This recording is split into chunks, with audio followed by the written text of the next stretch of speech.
Eyang sedih loh, Eyang sedih. Eyang sedih pada bul-cabul, dan Eyang sedih pada peraturan-peraturan yang sebenarnya yang banyak berubah, dan perubahan pada peraturan-peraturan yang seharusnya mengatur itu, mengatur di tempatnya Eyang, mengatur semua sikap tingkah laku, ya hanya mulak sekitar itu aja, bolak-balik dan ada perubahan. Siapa yang merubahnya nggak tahu, tapi tiba-tiba berubah begitu saja. Sedih yang dulu membuat peraturan kalau makan itu makan aja, nggak usah banyak ngomong, tetapi tiba-tiba berubah tanpa ada yang tahu dari orang-orang ini siapa yang berubahnya. Bahkan yang sendiri tidak tahu kapan ini berubah. Perubahan itu sebenarnya mengenakkan bagi yang lainnya, tapi tidak mengenakkan bagi Eyang.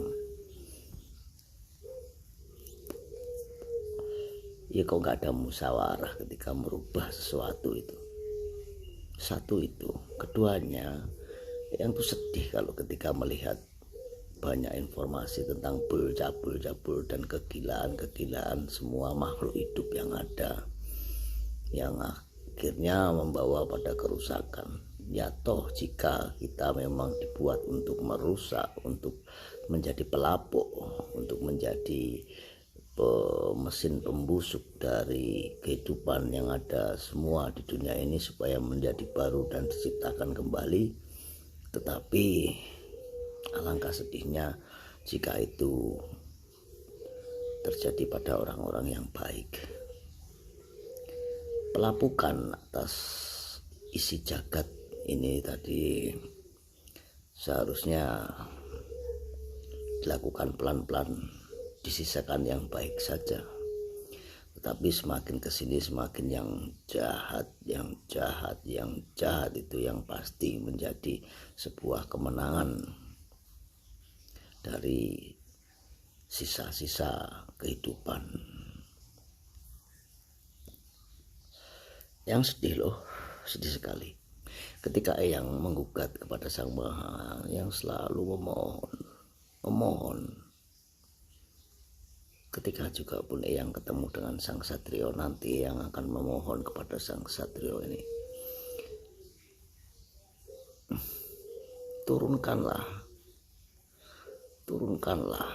turunkanlah sesuatu yang besar, sehingga orang yang jahat ini tidak akan bisa bernafas. Ketika orang merampas orang lain, murkakanlah.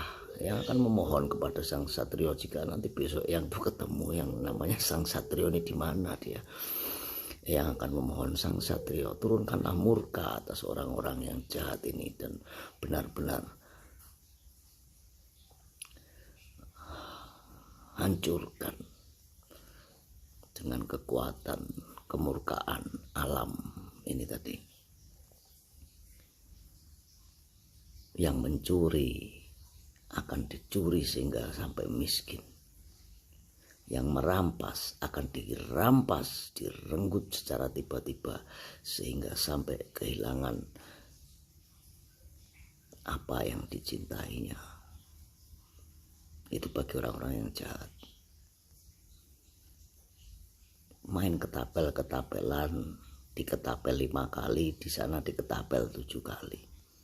Hubungannya nggak jauh sama yang namanya asmara, cinta, sehingga main ketapel, ditembaklah ketapel panah cinta asmara sehingga mematikan, sehingga menghilangkan dengan cara menyiksa dan menyiksa.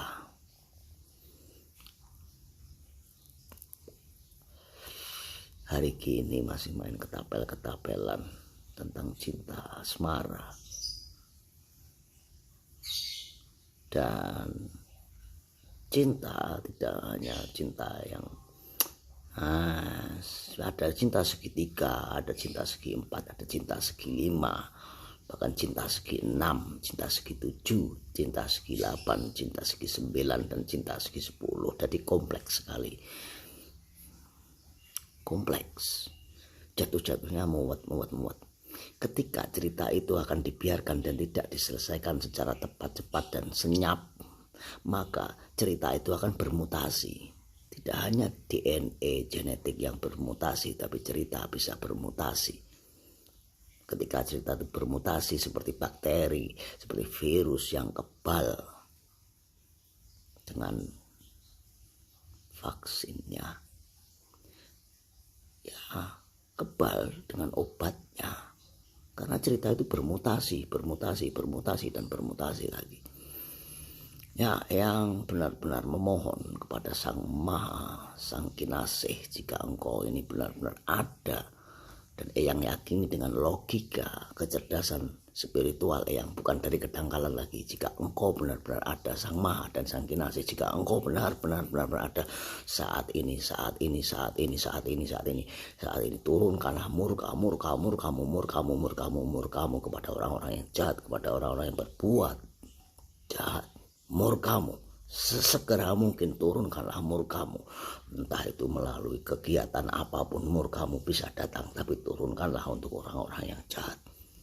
Udah itu aja, simpel. Kalau yang berdoa nggak mau, yang pura-pura baik hati, ya ampunilah.